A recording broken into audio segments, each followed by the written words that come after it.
এই শোনো, চ্যানেলটি সাবস্ক্রাইব করে ঘন্টাটি বাজিয়ে দিও, কেমন?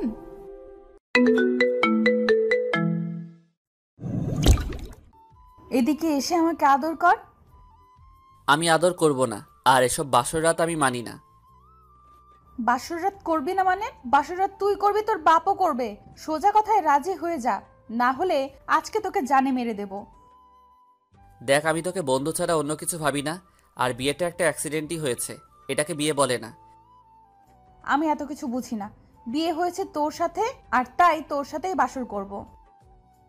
দেখ, এমনিতেই রেগে আছি, তার উপরে তুই আবার প্রেশার দিচ্ছিস, সেগুলো আমি মেনে নিতে পারছি না। আচ্ছা যা, আদর করতে হবে না। আমার বাসর ঘর নিয়ে যে স্বপ্নগুলো আছে সেগুলো পূরণ করে দে, তাহলেই হবে। দেখ, তোর সব স্বপ্ন পূরণ করে দিব, শুধু কিস করাটা ছাড়া। ঠিক আছে। কি আর করার, সুমাইয়াকে কোলে নিয়ে ছাদে গেলাম। এলোমেলো সব কিছু গুছিয়ে বলে দিচ্ছি। চলুন পরিচয়টা দিয়ে নিই, তারপর প্রথম থেকে শুরু করব। আমি আনোয়ার হোসাইন, এবার কলেজের ফাইনাল ইয়ারের ছাত্র। বাবা মায়ের একমাত্র ছেলে। আব্বু একজন বিজনেসম্যান আর আম্মু গৃহিণী। আর যার সাথে আমার বিয়ে হয়েছে সে হলো আমার বেস্ট ফ্রেন্ড সুমাইয়া। বাসা বেশি দূরে না, আর ছোটবেলা থেকে আমরা বেস্ট ফ্রেন্ড। সুমাইয়াদের ফ্যামিলির সাথে আমাদের ফ্যামিলির সম্পর্ক অনেক ভালো। সুমাইয়াদের বাসার সবাইকে আমরা ফ্যামিলি ফ্রেন্ড মনে করি, তাই সবসময় সুমাইয়াদের বাসায় আসা যাওয়া আছে আমাদের। আপাতত এতটুকুই থাক, চলেন গল্পে যাওয়া যাক। সকালে শান্তির ঘুম ঘুমাতেছিলাম, তখনই ফোনটা বেজে উঠল। দিল ঘুমটা ভেঙে, তাকিয়ে দেখি সুমাইয়ার কল। বিরক্তিকর ভাব নিয়ে রিসিভ করলাম। বল। ওই, তোরে না বলেছিলাম আজকে তোকে একটা খুশির খবর দিব, তাই সকাল 7টায় পার্কে আসতে বলেছিলাম। এখন কোথায় তুই? ওহ নো, তাই তো ঘড়ির দিকে তাকিয়ে দেখে 8টা 10 বাজে। কি করি এখন? পরিস্থিতি সামলাতে বলে দিলাম। আরে এই তো বের হয়ে গেছি, 5 মিনিট লাগবে। তুই কি রাস্তায়? আসতেছি।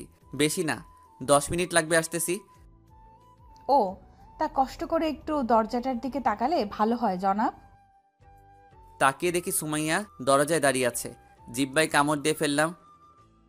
কি রে, তুই না রাস্তায়, তাহলে খাটে আসলি কিভাবে? সরি, আসলে সজাগ পাইনি। ওকে, এসে যখন পড়েছি তখন বলেই যাই কথাটা। আমি আবার রিল্যাক্সে শুয়ে ঘুমানোর ট্রাই করতে লাগলাম। তখনই সুমাইয়া বলে উঠল, শোন, আমার বিয়ে ঠিক হয়ে গেছে। ঘুমের কারণে এত একটা কথাটার পাত্তা দিলাম না। কি রে, আমি কি বলতেছি তুই না শুনে ঘুমাচ্ছিস? ঝাঁকিকে ঘুম চলে গেল, তাই বিছানা থেকে উঠে বসলাম। বল, কি বলবি? বলছি আমার বিয়ে ঠিক হয়ে গেছে। কি? আর মাত্র 15 দিন পর আমার বিয়ে, তাই তোকে বলতে আসলাম। যাক, আলহামদুলিল্লাহ। তা কার জীবনটাকে নষ্ট করতে যাচ্ছি শুনি একটু। মানে কি বললি তুই? না মানে ছেলেটাকে, যে তোকে জীবনসঙ্গী বানাতে চাই। আব্বুর বিজনেস পার্টনারের ছেলে। ছেলেটা হয়তো জানে না এই মেয়েটার ব্যাপারে, তাই বিয়ে করতে চাইতেছে। যদি ওর ব্যাপারে জানতো তাহলে কখনোই সুমাইয়াকে বিয়ে করতো না। এসব ভাবনা বাদ দিয়ে সুমাইয়াকে একটু রাগাতে বললাম, তাই নাকি? যাক, আর মাত্র 15 দিন। হ্যাঁ। কিন্তু শান্তির নিঃশ্বাসটা ফেললি কেন? আমি চলে গেলে তুই খুশি হবি, তাই না? আরে না। তাহলে তুই শান্তির নিঃশ্বাসটা ফেললি কেন? আরে 15 দিন পর আমার কাঁধের পেতনি অন্য একজনের কাঁধে চলে যাবে, তাই শান্তির নিঃশ্বাসটা ফেললাম। তাকিয়ে দেখি সুমাইয়ার চোখগুলো লাল হয়ে এসেছে। এখনই আমাকে মারবে বলে মনে হইতেছে, তাই আগেই খেতার নিচে চলে যেতে লাগলাম। আর তখনই সুমাইয়া আমাকে এলোপাতাড়ি মারতে শুরু করে। আরে ব্যথা পাচ্ছি তো, সরি, মজা করেছিলাম। কুত্তা, শয়তান, বান্দর, বিলাই, আমি পেতনি, তাই না? রাখ, আজকে তোকে মেরেই ফেলবো। সরি বললাম তো। তাও মারা বন্ধ হলো না। অবশেষে উপায় না দেখে সুমাইয়ার হাতগুলো ধরে ফেললাম। এখন সুমাইয়া থামলো। কি হলো, পেতনির মার খেতে মন চাইছে না? না। তা বিয়ে নিয়ে কোনো প্ল্যান আছে নাকি তোর? আমার অনেকগুলো প্ল্যান আছে, তাই তো তোকে নিয়ে এখন একটু ঘুরতে যাব। এখন যেতে পারবো না, বিকেলে যাব। তুই এখন বাসায় যা। আর কলেজে যাবি তো নাকি? আর আমি এখনই তোকে নিয়ে ঘুরতে যাব। অবশেষে উপায় না দেখে যেতে রাজি হলাম। তারপর সুমাইয়াকে রুমে বসিয়ে দিয়ে আমি ফ্রেশ হতে চলে গেলাম। তারপর সুমাইয়াকে নিয়ে নিচে গিয়ে নাস্তা করে নিলাম। তারপর ঘোরাফেরা করতে লাগলাম। দুপুরে হোটেলে খেয়ে নিয়েও ওর আবার এক জায়গায় গেলাম ঘুরতে। সুমাইয়ার সব ঘোরাফেরা শেষ হয় বিকেলে। সুমাইয়াকে ওর বাসায় নামিয়ে দিলাম। বিকেলে বাসায় এসে ফ্রেশ হয়ে নিলাম। রাতে সুমাইয়া ফোন দিল। কিরে এখন ফোন দিয়েছিস কেন? তুই এখন পার্কে চলে আয় তো। এখন কেন? তুই আয়, তোকে একজনের সাথে পরিচয় করিয়ে দিব। কার সাথে পরিচয় করিয়ে দিবি বল আগে। তুই আয়, আসলেই দেখতে পাবি কার সাথে পরিচয় করিয়ে দেই। তো আর কিছু বলার আগেই ফোনটা কেটে দিল। এই মেয়েটাকে নিয়ে আর পারি না। মাঝে মাঝে এমন কিছু বলে বসে যা বলার মতো না। যাক, বিয়ের আর কিছুদিন বাকি, তাই সহ্য করে নেই। রেডি হয়ে চলে গেলাম পার্কে। অনেকক্ষণ খোঁজাখুঁজি করে সুমাইয়াকে বের করলাম এক কোনায়। নির্জন জায়গায় বসে আছে সুমাইয়া, সাথে একটা কেউ আছে খেয়াল করলাম। কাছে গিয়ে দেখি একটা ছেলে সুমাইয়ার সাথে বসে আছে। কিছুটা অবাক হলাম। কিরে, তোর আসতে এত সময় লাগে? আসতে সময় লাগেনি, তোকে খুঁজে বের করতে সময় লেগেছে।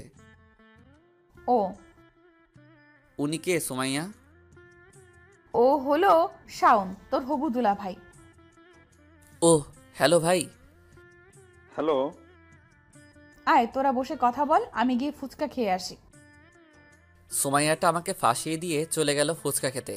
কি বলবো ওনার সাথে বুঝতেছি না। তখনই শাওন বলে উঠল, তোমার কথা সুমাইয়া আমাকে অনেক বলেছে। তুমি কি সুমাইয়ার ক্লাসমেট? ভাইয়া, সুমাইয়া মেয়েটা অনেক ভালো।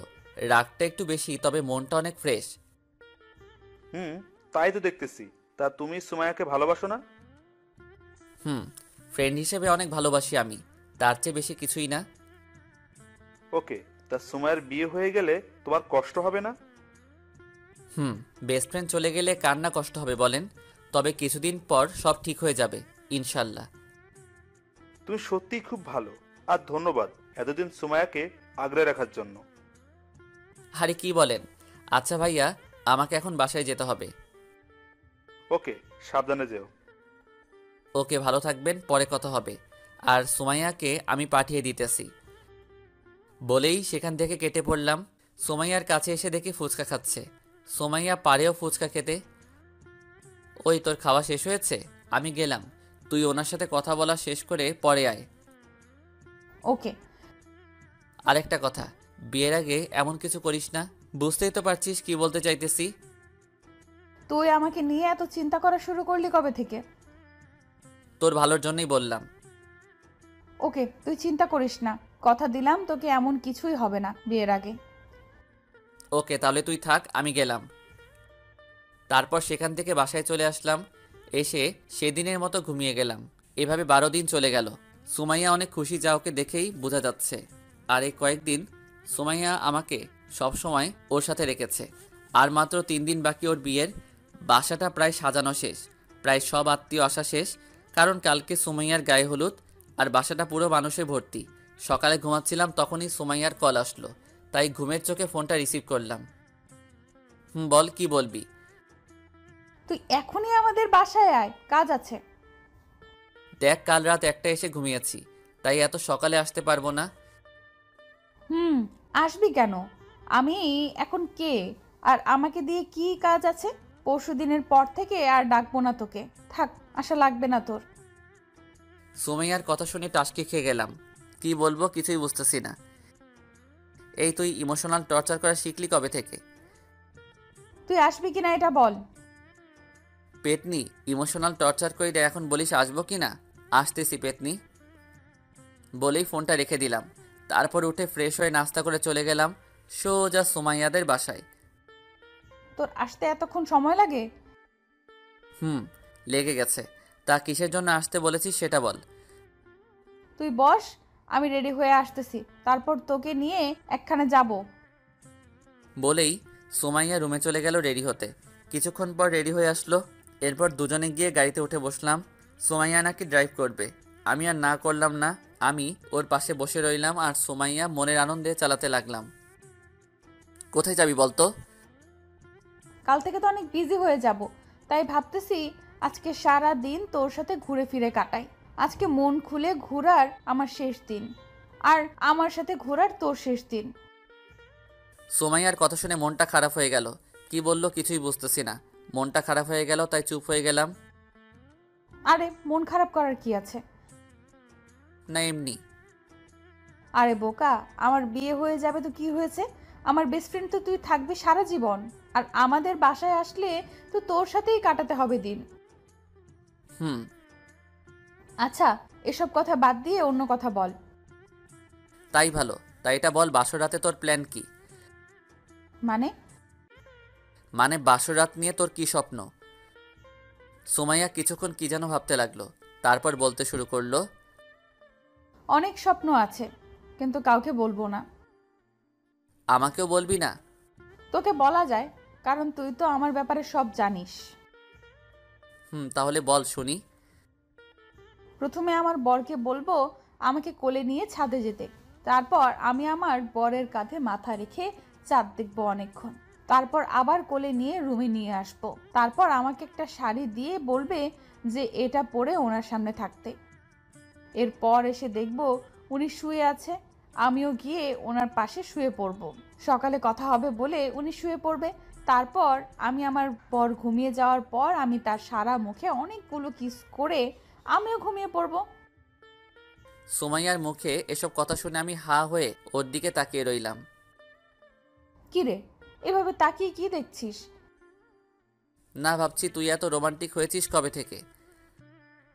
আমি রোমান্টিক ছোট থেকেই, কিন্তু মনের মতো কাউকে পাইনি বলে এতদিন রোমান্টিকতা লুকিয়ে রেখেছিলাম।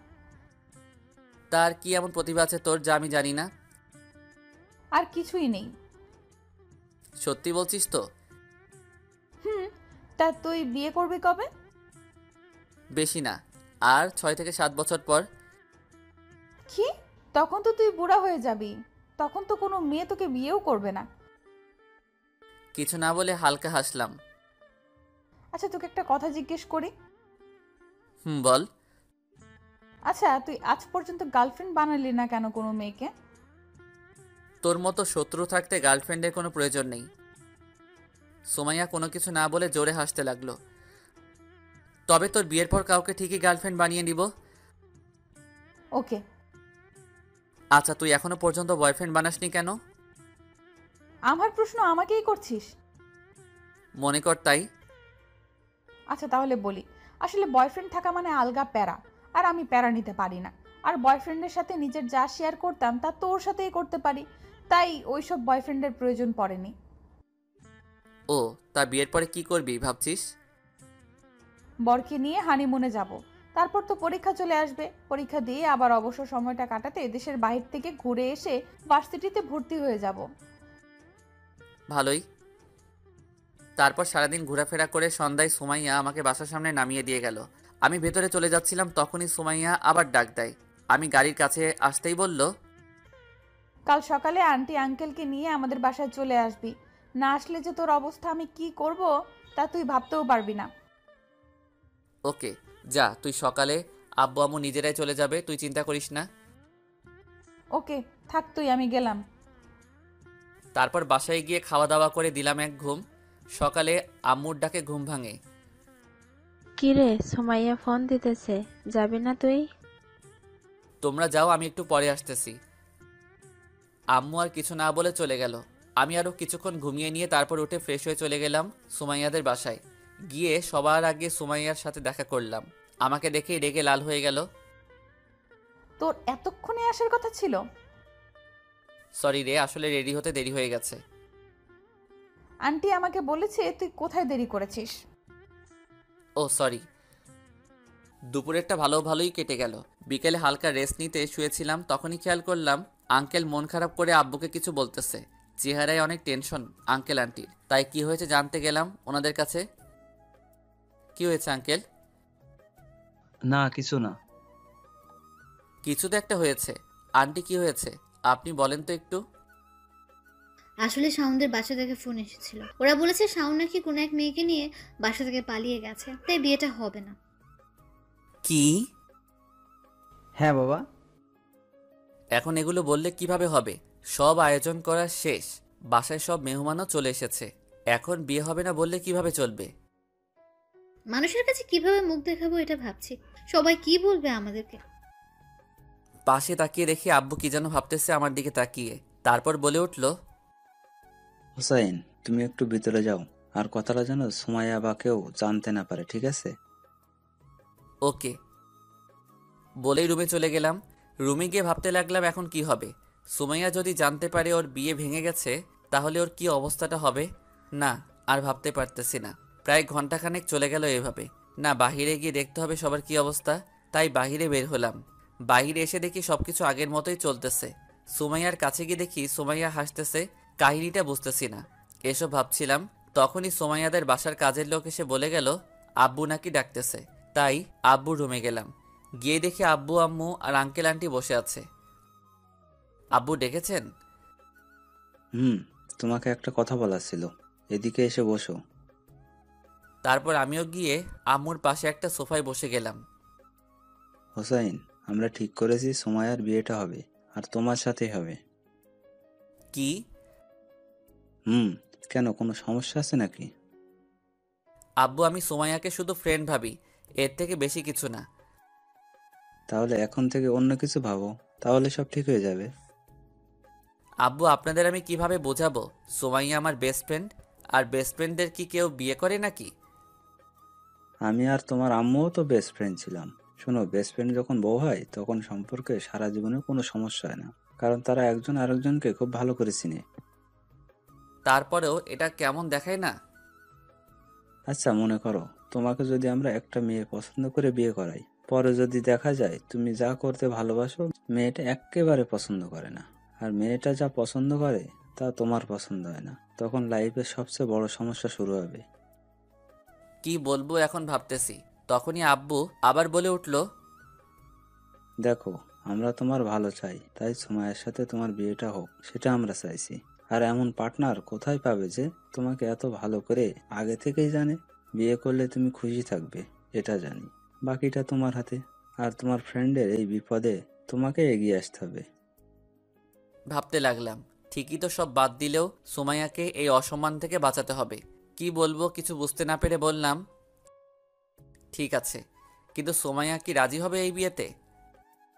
রাজি না হলে কি হয়েছে, তুমি রাজি করাবে সুমাইয়াকে। মানে? মানে তুমি এখন গিয়ে সুমাইয়াকে প্রপোজ করবে। যদি রাজি না হয়? না হলে পরে আমি বুঝিয়ে রাজি করাবো, ওটা আমার উপর ছেড়ে দাও। ওকে, তো এখনই গিয়ে প্রপোজ করতে হবে নাকি? যাও। তারপর বুকে হালকা সাহস নিয়ে গেলাম সুমাইয়ার রুমের কাছে। দেখি সুমাইয়া হাতে মেহেদি দিচ্ছে। তাও ওর কাছে গিয়ে চুপচাপ দাঁড়িয়ে রইলাম, ফুলটা পিছনে নিয়ে। কিরে, কোথায় ছিলি এতক্ষণ? কিছু না বলে চুপচাপ দাঁড়িয়ে রইলাম।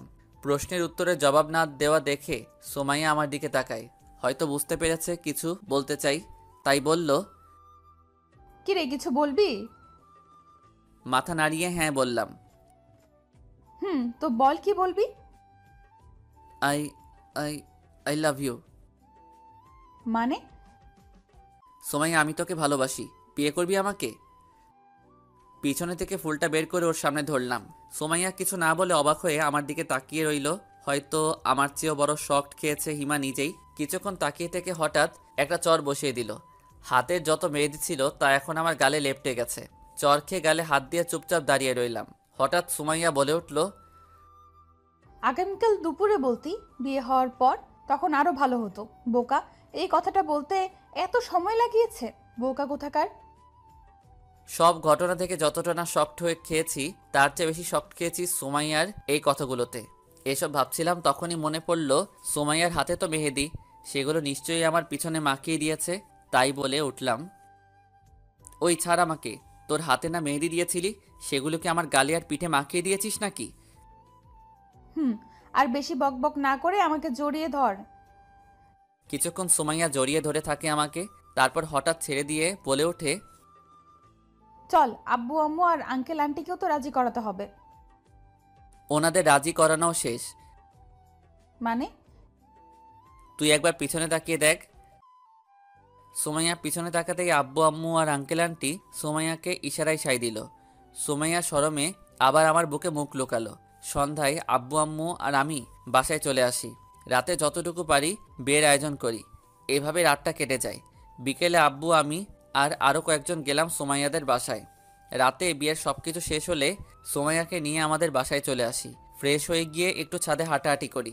12টার দিকে আম্মু এসে রুমে যেতে বলে, তাই নিচে এসে রুমে চলে আসলাম। রুমে এসে দেখি সোমাইয়া রুমে নেই। বেলকনিতে গিয়ে দেখি সোমাইয়া দাঁড়িয়ে নিচে কি যেন দেখতেছে। আমার যাওয়ার আওয়াজ পেয়ে আমার দিকে তাকালো। কি রে, তুই এসে গেছিস? তা তুই এখানে কি করছিস?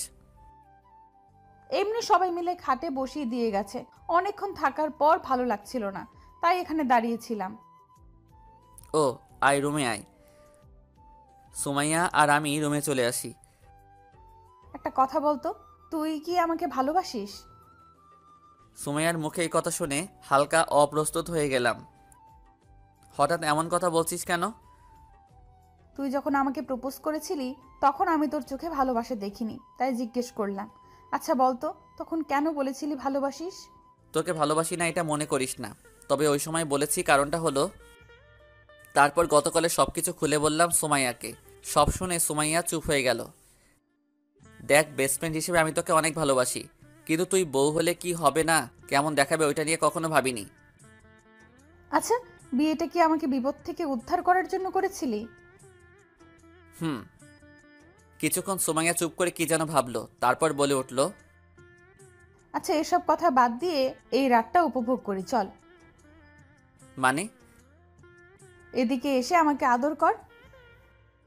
আমি আদর করব না, আর এসব বাসরাত আমি মানি না। বাসরাত করবি না মানে? বাসরাত তুই করবি, তোর বাপও করবে। সোজা কথায় রাজি হয়ে যা, না হলে আজকে তোকে জানে মেরে দেব। দেখ, আমি তোকে বন্ধু ছাড়া অন্য কিছু ভাবি না, আর বিয়েটা একটা অ্যাক্সিডেন্টই হয়েছে, এটাকে বিয়ে বলে না। আমি এত কিছু বুঝি না, বিয়ে হয়েছে তোর সাথে, আর তাই তোর সাথেই বাসর করব। দেখ, এমনিতেই রেগে আছি, তার উপরে তুই আবার প্রেশার দিচ্ছিস, এগুলো আমি মেনে নিতে পারছি না। আচ্ছা, যা, আদর করতে হবে না। আমার বাসর রাত নিয়ে যে স্বপ্নগুলো আছে সেগুলো পূরণ করে দে, তাহলেই হবে। দেখ, তোর সব স্বপ্ন পূরণ করে দিব, শুধু কিস করাটা ছাড়া। সোমাইয়া রাগি চোখে কিছুক্ষণ তাকিয়ে থেকে কি যেন ভাবতে লাগলো। ঠিক আছে। কি আর করার, তাই সুমাইয়াকে কোলে নিয়ে ছাদে গেলাম। গিয়ে সুমাইয়াকে বসিয়ে দিয়ে আমিও ওর পাশে বসে গেলাম। সুমাইয়া আমার কোলে মাথা রেখে আকাশের চাঁদ দেখতে লাগলো। কি দেখতেছিস ওই চাঁদে? পছন্দের মানুষ যখন পাশে থাকে তখন চাঁদকে অনেক সুন্দর দেখায়, আর তুই এটা বুঝবি না। তার মানে আমি তোর পছন্দের মানুষ? পাম দিতেছস নাকি? সুমাইয়া রাগি চোখে তারপর আমার দিকে তাকালো। তারপর হঠাৎ করে সুমাইয়ার লিপ কিস করে বসলো। আমি পুরো টাসকি খেয়ে গেলাম ওর এমন কাণ্ড দেখে। কিছুক্ষণ পর সুমাইয়া আমাকে ছেড়ে দিয়ে হাঁপাতে লাগলো। আমার এখনো ঘোর কাটেনি, তাই টাসকি খেয়ে বসে আছি। এবার হয়েছে বিশ্বাস, এবার কোলে নিয়ে রুমে চল। কিছু না বলে সুমাইয়াকে নিয়ে সোজা রুমে চলে আসলাম। তারপর সুমাইয়াকে নামিয়ে দিয়ে ফ্রেশ হতে চলে গেলাম। ফ্রেশ হয়ে এসে দেখি সুমাইয়া সব গহনা খুলতেছে ড্রেসিংয়ের সামনে বসে। রুমে বেশি একটা আলো নেই, তার উপরে যা আছে সবগুলো মোমবাতি, আর তার সামনেই বসে সুমাইয়া গহনাগুলো খুলতেছে। মোমবাতির আলোয় সুমাইয়াকে এক মায়াবতী লাগতেছে। মায়াপুরীর হয়তো রানী, হয়তো সুমাইয়া। এই প্রথম সুমাইয়ার দিকে বন্ধু ছাড়া অন্যভাবে তাকিয়েছি। এসব ভাবছিলাম, তখনই সুমাইয়া এসে হালকা ধাক্কা দিয়ে বলল, কি রে, এইভাবে আমার দিকে তাকিয়ে কি দেখছিলি? কিছু না। এইভাবে তাকিয়ে থাকলে আমার প্রেমে পড়ে যাবি। যা গিয়ে ফ্রেশ হয়ে আয়।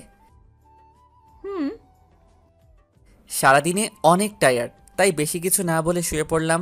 জানি সুমাইয়া বাহিরে এসে আবার কিছু একটা করে বসবে, তাই চুপ করে শুয়ে রইলাম। কিছুক্ষণ পর সুমাইয়া এসে সোজা আমার উপরে শুয়ে গেল। এমনটাই হবে জানতাম, তাই অবাক হলাম না।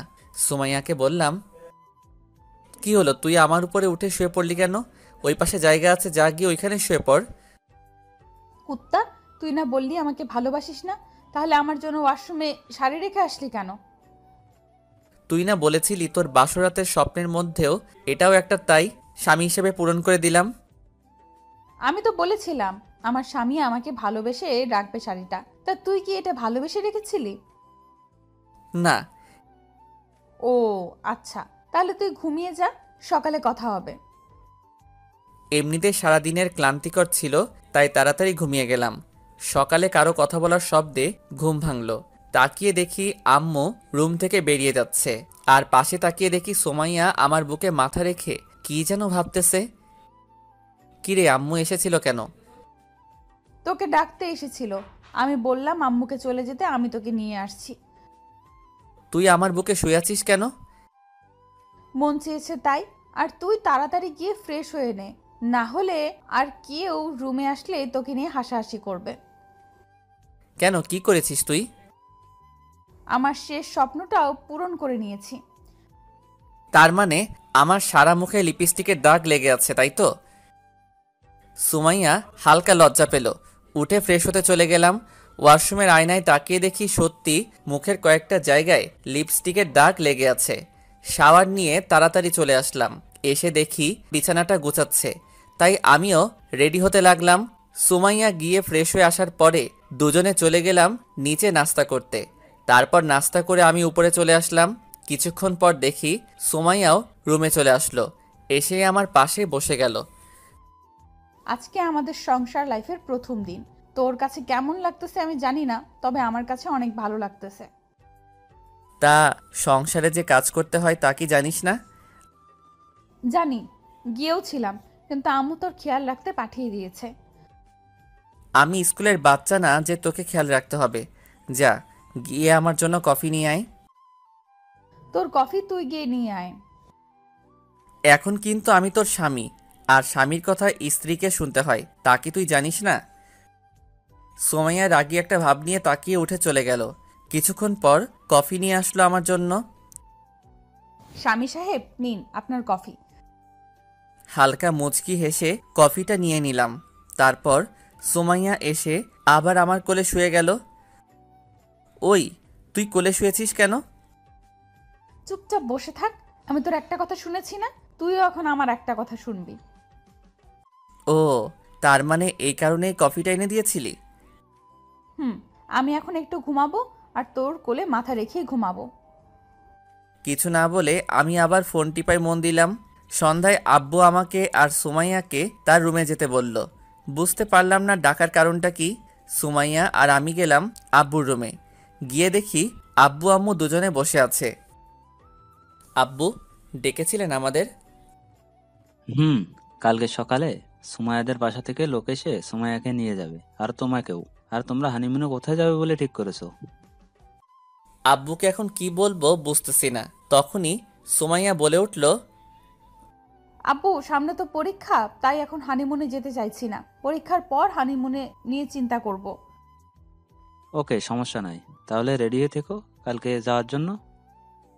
আচ্ছা বলেই সুমাইয়া আর আমি চলে আসলাম। ওই, আব্বু প্রশ্ন করার পর তুই কিছু বললি না কেন? তোদের শ্বশুর আর বৌমার মধ্যে আমি কথা বলে কি করব? আচ্ছা, আমাদের প্রথম বেবি কিন্তু ছেলে নিব।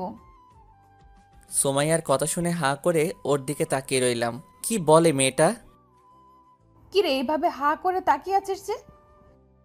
ওই, তুই কোন কথার মাঝে কোন কথা নিয়ে আসিস?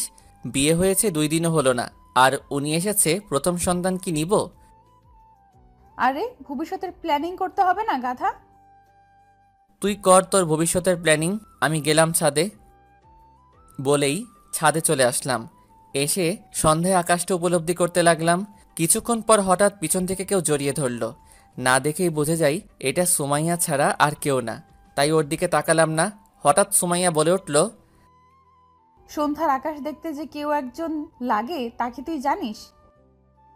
না, তা একটু কষ্ট করে বলবেন কাকে লাগে পাশে? নিজের ভালোবাসার মানুষটা। আমার তো কোনো ভালোবাসার মানুষ নেই, তাই একাই দেখছি। এটা বলা মাত্রই সুমাইয়া পিঠে কামড় বসিয়ে দেয়। ওই, কি করছিস? ছাড় ছাড়। আর বলবি ভালোবাসার মানুষ নেই? পাগড়িটাকে শান্ত করতে তাই না করলাম, না হলে কামড় ছাড়বে না। এই তো গুড বয়। কেন এসব বাজে বাজে কথা বলে আমাকে রাগিয়ে দিস বলতো? ব্যথা করতেছে জায়গাটা। ঠিকই আছে, আর যেন না বলিস, তাই কামড়টাও জড়িয়ে দিয়েছি। ওই, তুই কি রাক্ষসী নাকি? এভাবে কেউ কাউকে কামড় দেয় নাকি? শয়তানকে সোজা করতে হলে দিতে হয়। এখন চল রুমে, আমি তোকে মলম লাগিয়ে দিতেছি। থাক, লাগানো লাগবে না। আবার বেশি কথা বলছিস, চল। হালকা ব্যথাও ছিল, তাই ভাবলাম রুমে এসে মলমটা লাগিয়ে নেই। তাই সুমাইয়াকে বললাম, চল তাহলে। যখনই পা বাড়ালাম তখনই সুমাইয়া বলে উঠল, আমাকে কোলে নিয়ে চল। ওই তুই কি বলছিস? তুই জানিস আব্বু বা আম্মু যদি কেউ দেখে তাহলে কি ভাববে? আম্মু রান্নার রুমে আর আব্বুর রুমে শুয়ে আছে, দেখে এসেছি, তাই ভয় পাওয়ার কিছুই নেই। তারপরেও নিতে পারবো না, তুই অনেক মোটা হয়ে গেছিস ইদানিং। কথাটা বলার পরেই সুমাইয়া রাগি চোখে আমার দিকে তাকালো। এখনই হয়তো কাঁচা গিলে খাবে আমাকে। আচ্ছা আয়, এবারের মতো নিয়ে যাই। থাক, তোর নিয়ে যাওয়া লাগবে না। অভিমানে মুখ ফিরিয়ে চলে আসতেছে, তখনই টান দিয়ে কোলে তুলে নিলাম। ছাড়, আমাকে ধরবি না একদম। সরি, আর বলবো না হুম। বলেই আমার গলা জড়িয়ে ধরে কোলে বসে আছে। তারপর সোজা নিয়ে রুমে নামিয়ে দিলাম। তারপর ড্রয়ার থেকে একটা মলম নিয়ে এসে আমার সামনে হাজির হলো। এই, তোর টি শার্টটা খুলে আমার কোলে শুয়ে পড়, আমি মলম লাগিয়ে দিচ্ছি। থাক, মলম লাগাতে হবে না। আর তোর সামনে গায়ের টি শার্ট খুলবো কিভাবে? তার চেয়ে ভালো লাগানোই লাগবে না। চুপ, বেশি কথা না বলে যা বলেছি তা কর তাড়াতাড়ি। হ্যাঁ, এসেছে লাজুক সাহেব, বউয়ের সামনে কাপড় খুলে ওনার সম্মান চলে যাবে। এমনি লাগিয়ে দে, টি শার্ট খোলার কি দরকার? তুই নিজে খুলে আসবি না আমি উঠে খুলে দেব তোর টি শার্ট? কোনটা? তোর খুলতে হবে না, নিজেই পারবো। বলে টি শার্ট খুলে উল্টে সুমাইয়া কোলে শুয়ে গেলাম। তারপর সুমাইয়া কামড় দেওয়ার জায়গাটায় মলম লাগিয়ে দিতে লাগলো, আর আরেক হাত দিয়ে মাথার চুলগুলো টেনে দিতে লাগলো। আমার একটা দুর্বলতা আছে, আর সেটা হলো আমি শুয়ে থাকা অবস্থায় যদি কেউ আমার চুলগুলো টেনে দেয় তাহলে আমি খুব তাড়াতাড়ি ঘুমিয়ে যাই। আর এটা সুমাইয়াও জানতো, তাই এবারও বেশি একটা দেরি হয়নি ঘুমাতে। ঘুম ভাঙলো সুমাইয়ার ডাকে। তাকিয়ে দেখি এখনো ওইভাবেই শুয়ে আছি, আর সুমাইয়া খাটের সাথে পিঠ ঠেকিয়ে বসে বসে মোবাইল টিপতেছে। কিরে, রাতে খাবি না? হুম। আম্মু ডাকতে এসেছিল, উঠে ফ্রেশ হয়ে আয়, নিচে যেতে হবে। আম্মু এসে কি আমাকে এভাবে ঘুমাতে দেখে গেছে? এভাবে মানে? মানে তোর কোলে মাথা রেখে ঘুমিয়ে আছি। হুম, কেন? তুই মারবি আমাকে? আম্মু দেখে কি ভেবেছে বলতো? আর তুই আমার চুলগুলো টেনে দিতে গেলি কেন? মন চেয়েছে তাই। আর আম্মু কি ভাববে? হ্যাঁ, ওনারা কি এই বয়সটা পার করেননি? ওনারা কি জানেন না কি হবে এখন? এসব চিন্তা বাদ দিয়ে গিয়ে ফ্রেশ হয়ে আয়, নিচে যেতে হবে আবার। আমার টি শার্টটা কোথায়? এই নে। তারপর উঠে ফ্রেশ হয়ে দুজনে চলে গেলাম নিচে। খাওয়া দাওয়া করে আবার উপরে চলে আসলাম। এসে আমি খাটের সাথে হেলান দিয়ে বই পড়তেছিলাম, তখনই সুমাইয়া রুমে আসলো। কি রে, বউ রেখে একা একা কি করছিস? বলেই আমার বুকে মাথা দিয়ে কি পড়ছি তা দেখতে বসে গেল। ওই তুই কি শুরু করলি? শান্তিতে একটু কাজগুলো করতে দে। তুই ঘুমিয়ে যা, কাল তো আবার তোকে তোদের বাসায় যেতে হবে। তুই যাবি না? না। ওকে, আব্বুকে দিয়ে তোকে সোজা করতে হবে। আর আমাদের বাসা থেকে ঘুরে আসার আগে কোনো লেখাপড়া নেই, বুঝলি? তুই এখন কি করব? ঘুমাবি আমার সাথে। আমি একটু আগে ঘুম থেকে উঠেছি, তাই এখন আর ঘুমাতে পারবো না। তাহলে দুজনে মিলে একটা কাজ করতে পারি। কি কাজ? চল আমরা সেক্স করি। সুমাইয়ার কথা শুনে টাসকি খেয়ে গেলাম। কি বলবো কিছুই বুঝতেছি না। এটা তো সেই সুমাইয়া না যাকে আমি বিয়ের আগে চিনতাম। কি রে, কি বলিস? ওই তুই কি বলছিস? মাথা ঠিক আছে তো তোর? গাঁজা খেয়ে এসেছিস নাকি? ঘুমা, না হলে আমি এখনই রুম থেকে চলে যাব বলে দিলাম। ওকে ওকে, আয় দুজনে ঘুমিয়ে যাই। আর অমন ভাবে অবাক হওয়ার কি আছে? তারপর সুমাইয়া আমাকে জড়িয়ে ধরে ঘুমিয়ে গেল। এভাবে কেটে গেল এক সপ্তাহ। বিয়ের সব ঝামেলা শেষ করে ফেললাম, কিন্তু দিন দিন সুমাইয়ার পাগলামি বাড়তেছে। সকালে রেডি হয়ে সুমাইয়াকে নিয়ে কলেজে গেলাম। সবার খোঁজ খবর নিয়ে আমি বসে বসে আড্ডা দিতেছিলাম। সুমাইয়া চলে গেল মেয়ে ফ্রেন্ডগুলোর সাথে আড্ডা দিতে। ক্লাস শুরু হওয়ার কিছুক্ষণ আগে তিশা আমার কাছে আসলো। তিশা হলো পুরো কলেজের ক্রাশ, সেই সূত্রে আমারও ক্রাশ। তিশা আমাকে ডাক দিয়ে নিয়ে যায় কি বলবে বলে। আমিও তিশাকে নিয়ে একটা গাছের নিচে গিয়ে দাঁড়ালাম। কি অবস্থা হোসেন, এতদিন কোথায় ছিলে? এতদিন বিয়ে নিয়ে একটু বিজি ছিলাম, তাই আসতে পারি নাই। তা বিয়ে করে ফেলেছো, আমাদের কাউকে তো দাওয়াতও দিলে না। আসলে বিয়ে যে করব সেটা আমিও জানি না, সবকিছু হঠাৎ করে হয়ে গেল, তাই কাউকেই বলার সুযোগ হয়নি। তাই নাকি? কি হয়েছে বলো তো একটু শুনি। আসলে তারপর সবকিছু তিশাকে খুলে বললাম। যা হয়েছে তা ভালোই হয়েছে, কিন্তু একটা জিনিস খেয়াল করেছো হুসাইন তুমি? না, কি? সুমাইয়া সে কখন থেকে আমাদের লুকিয়ে লুকিয়ে দেখতেছে। তাই নাকি? তাহলে তো ম্যাডামকে একটা শিক্ষা দিতে হয়। কিভাবে? তুমি যদি কিছু মনে না করো তাহলে তোমার হাত ধরতে পারি, তাহলে সুমাইয়া দেখবে রেগে চলে গেছে। ওকে, বাট পরে আবার তোমাকে মারবে না তো? সুমাইয়া যে রাগী। তোমাকে এসব নিয়ে চিন্তা করতে হবে না বলেই হালকা করে হাতটা ধরলাম। ব্যাস, তারপরেই নাকি সুমাইয়া রেগে সেখান থেকে চলে গেছে। বুঝলাম আজকে একটা কিছু হবে। আচ্ছা এখন বলো, আমাকে এখানে নিয়ে আসার কারণ কি? আসলে তোমার ফ্রেন্ড তৌফিকের নাম্বারটা লাগবে। ও, আমাকে না জানিয়ে এত দূরে চলে গেছো তোমরা? আরে তৌফিক তো এখনো জানেই না, আর তাই তো তোমার কাছ থেকে নাম্বারটা নিচ্ছি। ওকে, 017, আর কোনো হেল্প লাগলে বলবে, আমি আছি তোমাদের পাশে। ওকে। আচ্ছা চলো, ক্লাসের সময় হয়ে গেছে, এবার যাওয়া যাক। চলো। তারপর দুজনেই ক্লাসে চলে আসলাম, কিন্তু ক্লাসের কোথাও সুমাইয়াকে দেখতে পেলাম না। বুঝে গেলাম বাসায় চলে গেছে, তাই ক্লাস শেষ করে বিকেলে বাসায় চলে আসলাম। রুমে এসে দেখি সুমাইয়া ঘুমিয়ে আছে, চোখগুলো ফুলে আছে, মানে হয়তো পাগলিটা কান্না করেছে। এই মেয়েটার কবে যে আক্কেল হবে আল্লাহই জানে। ফ্রেশ হয়ে ওয়াশরুম থেকে বেরোতেই গালে একটা চর বসিয়ে দিল। তাকিয়ে দেখি সুমাইয়ার লাল চোখে তাকিয়ে আছে আমার দিকে। ওই, তোকে কাল রাতে সেক্সের কথা বলায় এমন ভাব নিচ্ছিলি যে তুই কিছুই বুঝিস না, আর আজকে কলেজে গিয়ে লুচ্চামি শুরু করে দিলি। তুই গাছের পিছনে লুকিয়ে কথা শুনছিলি কেন, ওইটা বল। তোরা আমাকে দেখেছিলি? আর তোকে দেখেই একটু অ্যাক্টিং করেছি। আর স্বামীকে সন্দেহ করাটা বন্ধ কর পেতনি। এগুলো আগে বলিসনি কেন? তাহলে তো থাপ্পড়টা খেতে হতো না। সর এখান থেকে।